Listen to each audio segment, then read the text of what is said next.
All right, everyone, welcome to another video. Today we are going to talk about something that has come up fairly recently with people that are looking at desktops and potentially looking to upgrade their graphics cards and or CPUs. Recently, in the last month or so, the big announcement was that NVIDIA was releasing their 30 series GeForce RTX cards. Um, like I said, that came out about a month ago. About 2 weeks after that, we saw the introduction of AMD's 5000 series Ryzen's. And then just this week, we've seen the introduction of the new Radeon 6000 series graphics cards. So the reason I pulled this video together is to, I know there's a lot of people that are going to be out there thinking whether they want to look into buying another video card, which video card should they buy, what are the differences, is there anything that gives one a significant advantage over another. So we're going to discuss all those things today and try to give you as much information as I can to help you make those choices. And also a few things to keep in mind that is somewhat unique this time around with the AMD Radeon cards, so that you're fully informed of what upgrading your graphics card will look like. So we're going to start out today with going to look at the graphic specs of both cards just so we can kind of get an idea what we're talking about. So the GeForce cards, their release was GeForce the RTX 3090, the 3080, and the 3070. Um, and on the AMD cards, they introduced the AMD Radeon RX 6900 XT to 6800 XT and the RX 6800. Obviously, they're all based on their series numbers.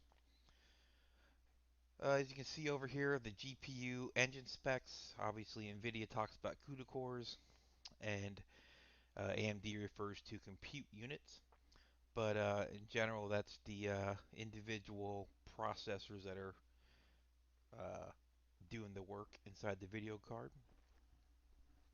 We can see the boost clocks for the NVIDIA cards are 1.7, 1.71, and 1.73.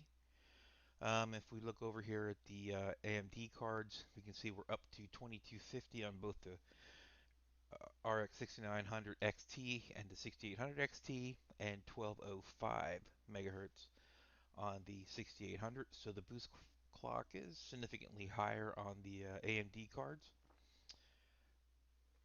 We look at memory specs. We got 24 gigabytes memory in the 3090, 10 on the 3080, and 8 on the 3070.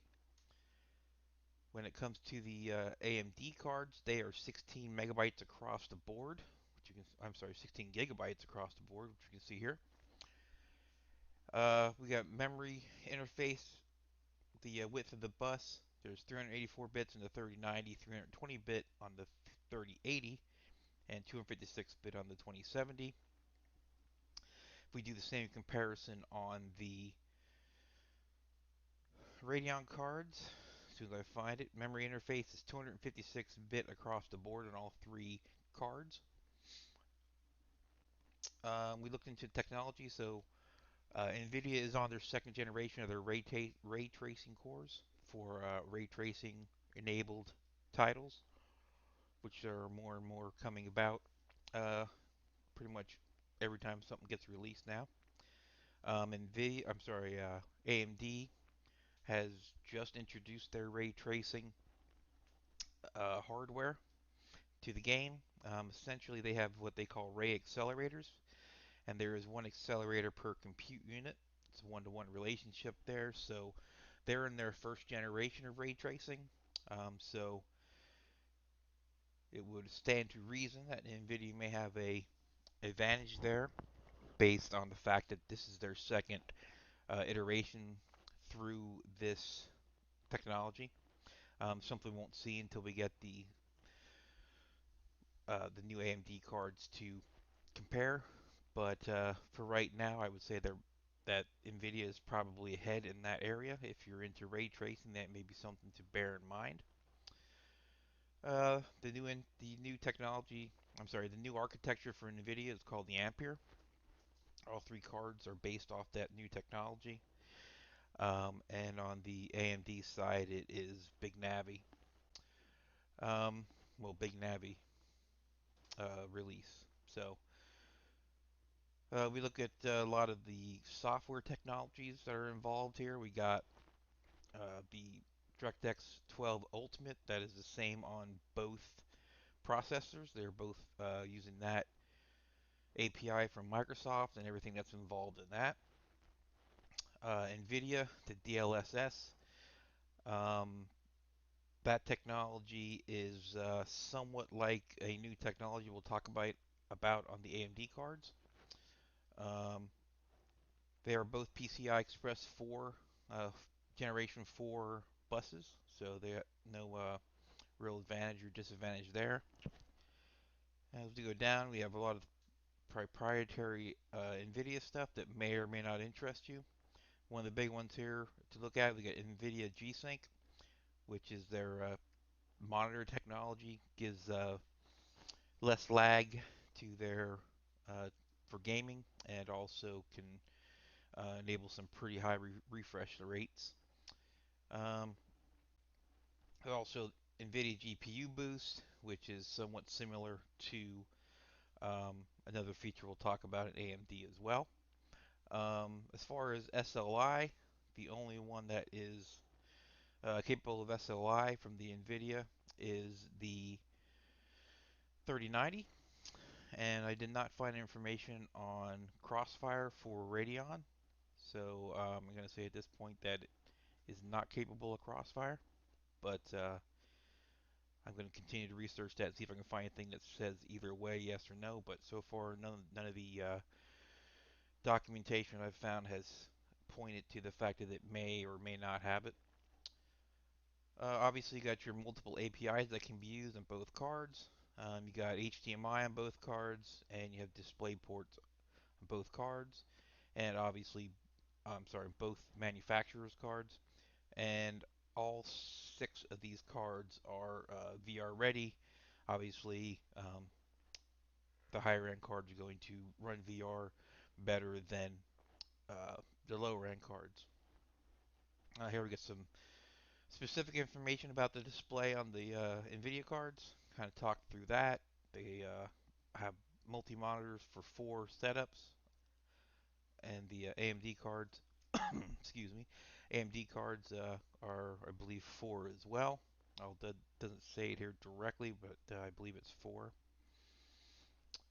Uh, one difference here that be something to keep in mind, I guess, if you're someone who builds in relatively small cases.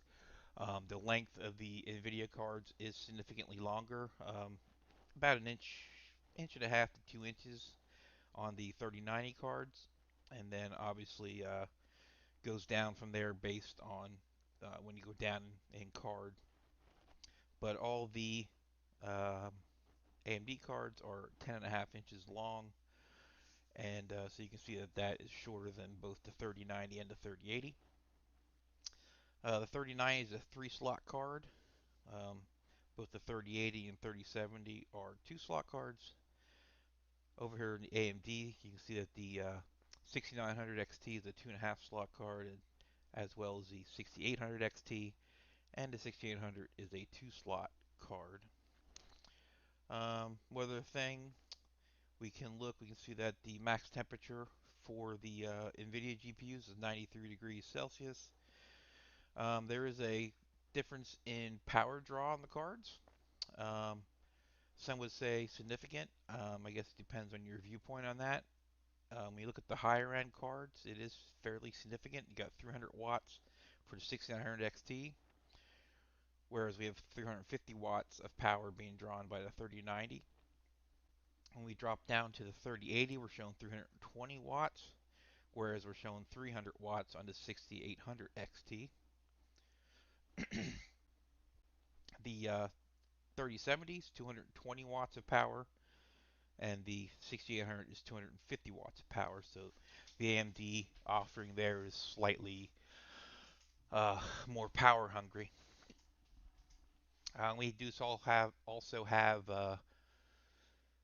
power supply recommendations for the high-end AMD card. We have 850 watts. For the 6800 XT, 750 watts, and then 650 watts for the low-end card. And we have similar specs for the um, excuse me, for the NVIDIA cards. One other thing is that the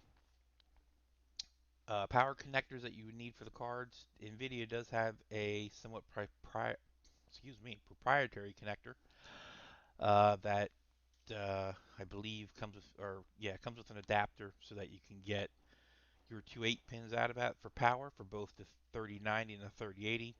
The 3070 is a single 8 pin, like normal style that you'd be used to if you have ever put a modern video card in your computer. Over on the AMD side, all the cards have the double 8 pin power to them. So that's the general specs of the card. Nothing else that's terribly, I guess. Oh, one other thing to mention is that the uh, don't see it listed here directly, but the 3090 and 3080 are running GDDR6X memory. 3070 is running GDDR. There it is, GDDR6 memory, and all the AMD cards are running GDDR6 as well as the 3070. So what I want to do is, since we went through the specs, I'm going to move into talking about some of the features that were introduced with the AMD cards. First of which, and probably according to the AMD documentation that was shown at their introduction event, um, the biggest one in that launch that came out was probably the Smart Access Memory feature.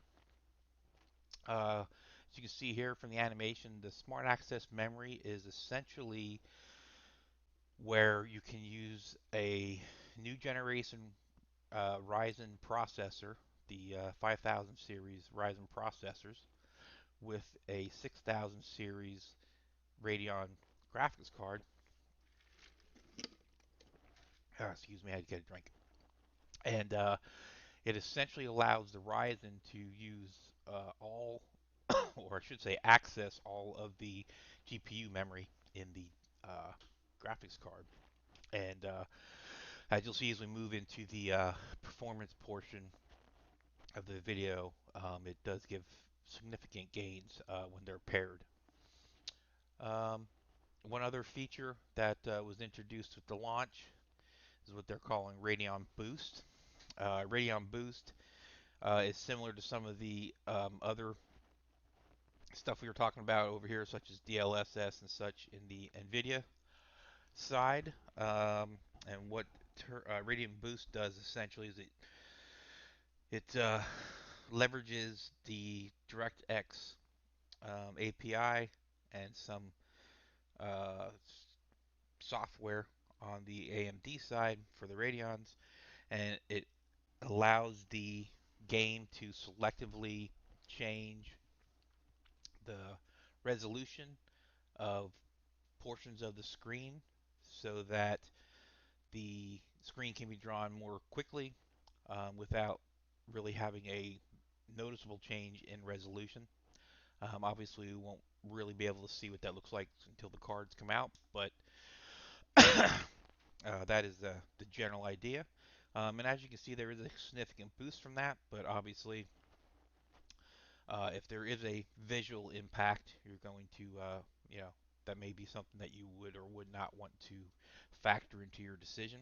That's something we'll have to wait to see with the cards when they come out. Um, so that's the general feature set, the big hitters of what the new cards are offering. There's other more technical minutia that I could get into, but It's not really the point of this video. I don't think most people um, are really into the real technical pieces of it. And if they are, there's other channels here on YouTube that you can definitely check out for that type of more in-depth dive into the new processors from Radeon. But that's not what I'm going to get into here today. So let's talk a little bit. If we look over here, we got the Radeon series. If I can find my right tab here. Here we go. So we'll talk about price. So we'll start at the 3070. So the 3070, they're listing at MSRP of $499. That is roughly equivalent to the RX 6800, which is being MSRP'd at $579. So you're talking roughly $80 difference. For that,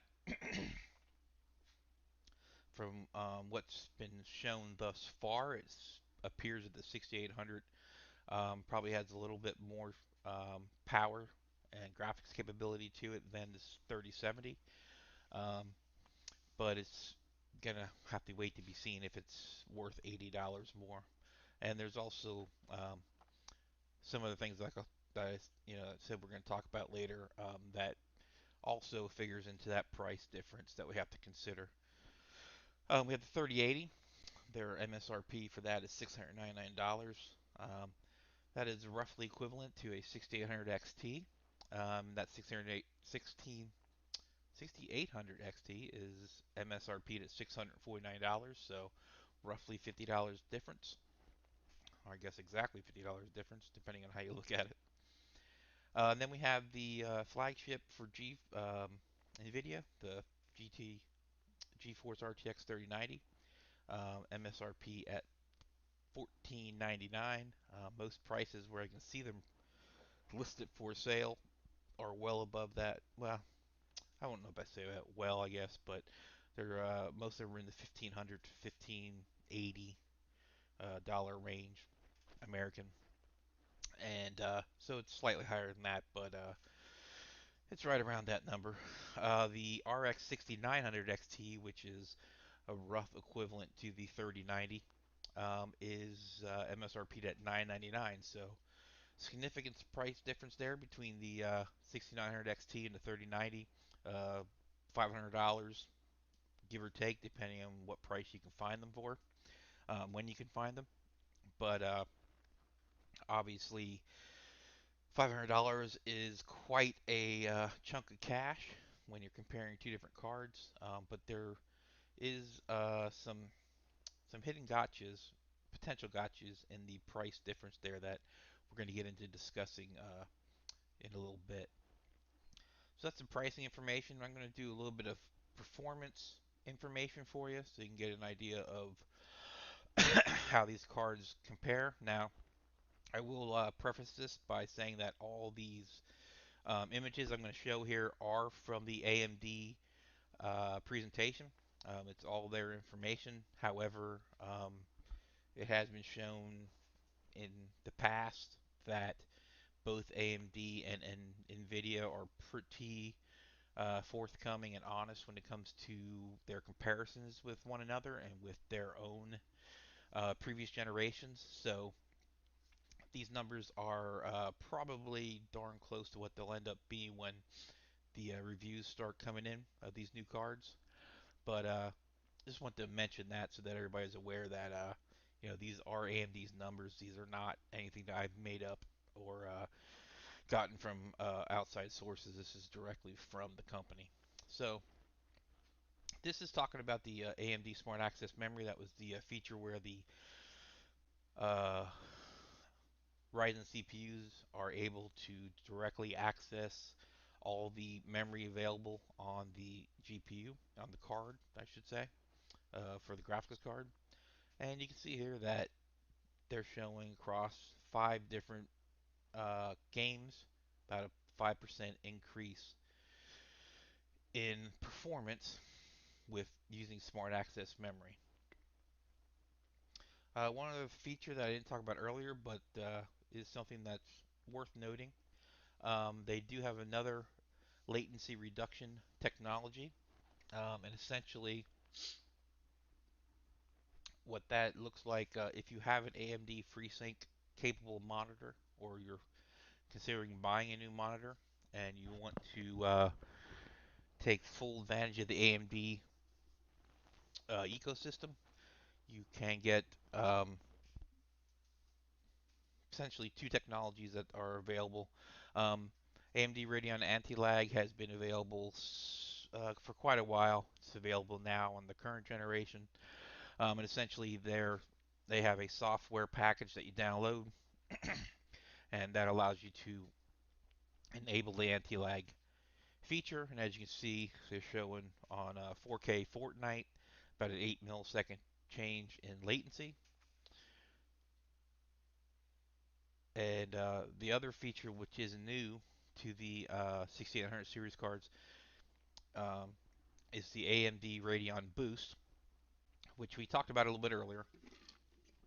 So not only does the boost help with frame rate, but as a consequence of higher frame rate, it also helps to decrease latency.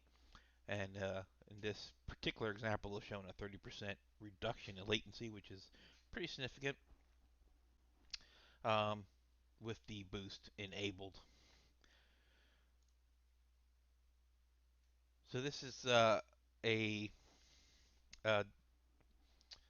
graphic showing us how boost affects general performance. So this is a standard graphics card from AMD based on uh, 5 games. Some of them are different than the previous slide, but you can see with boost off being the gray boxes versus boost being on the red, there is a significant increase everywhere from 40% to 56%.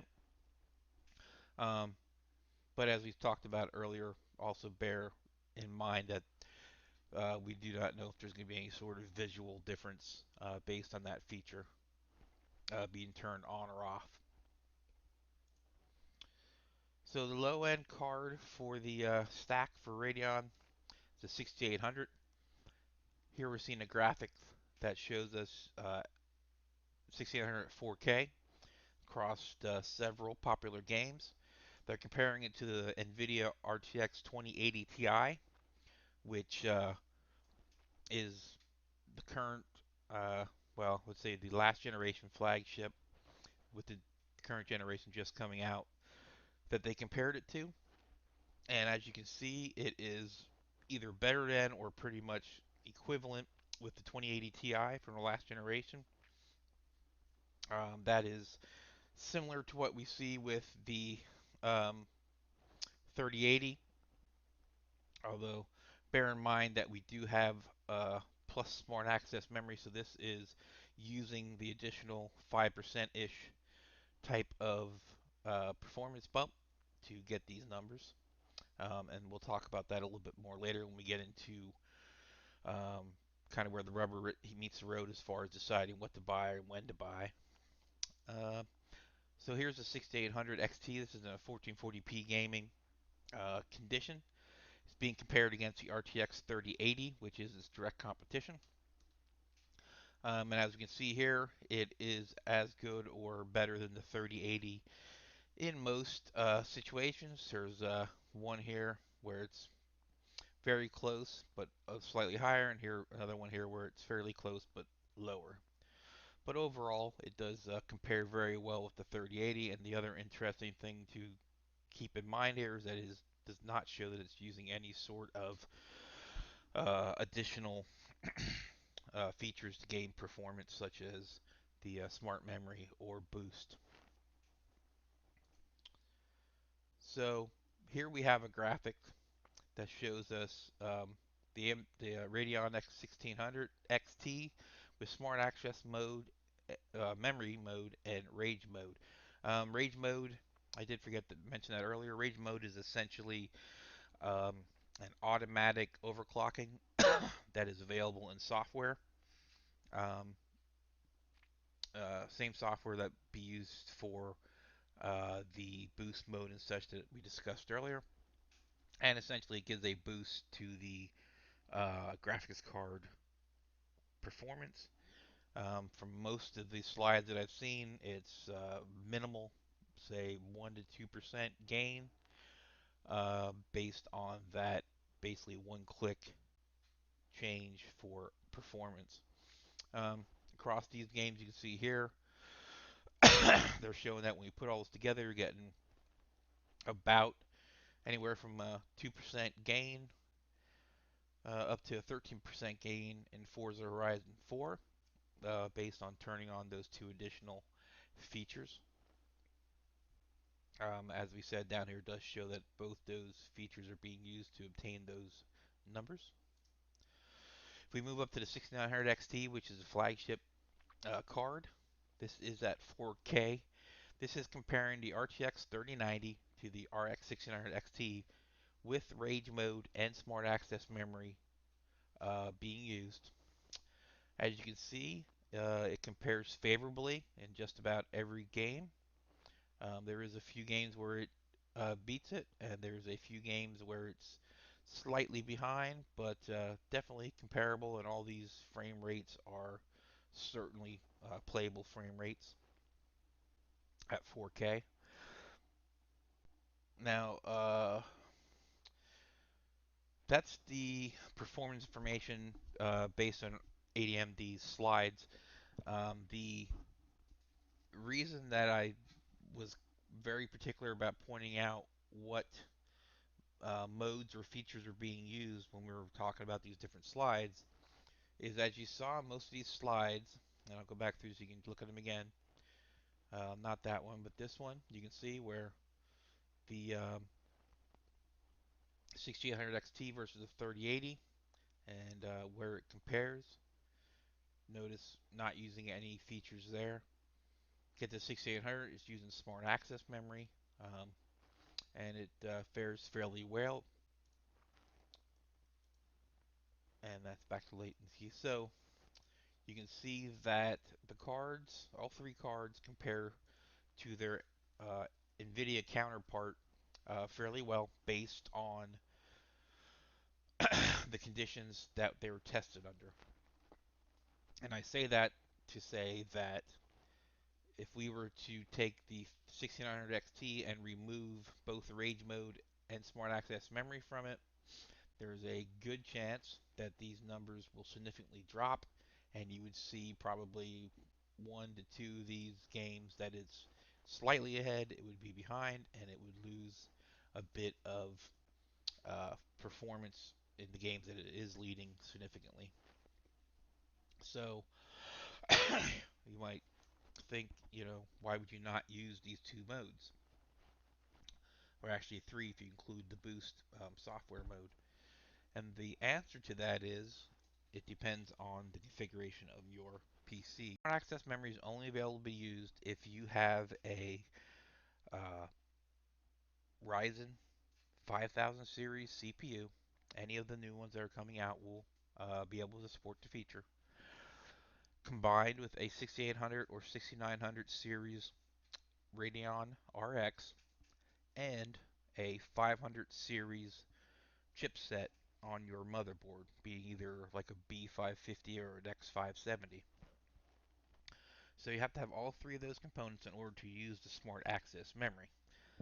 Now, the reason I'm making a point to bring that up and emphasize it is when we go back and we look at the get back to where it was here.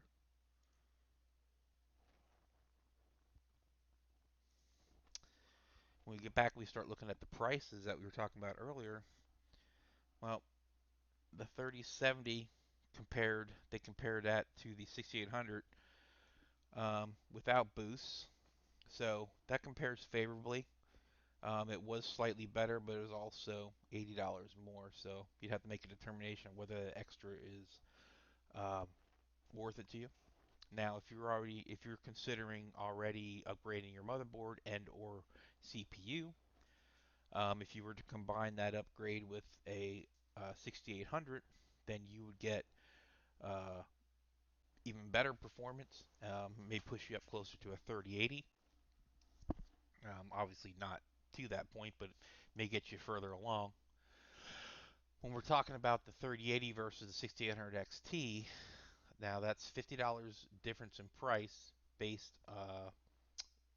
in the Radeon's favor. However, if you have to upgrade your um, processor and or motherboard in order to get the benefit of the smart memory, which was used in the comparison that was shown in the slide, now you're talking, depending which processor you're going after. If we look, you can see that the Ryzen processor is the cheapest Ryzen processor that's going to be out, at least initially, is $300.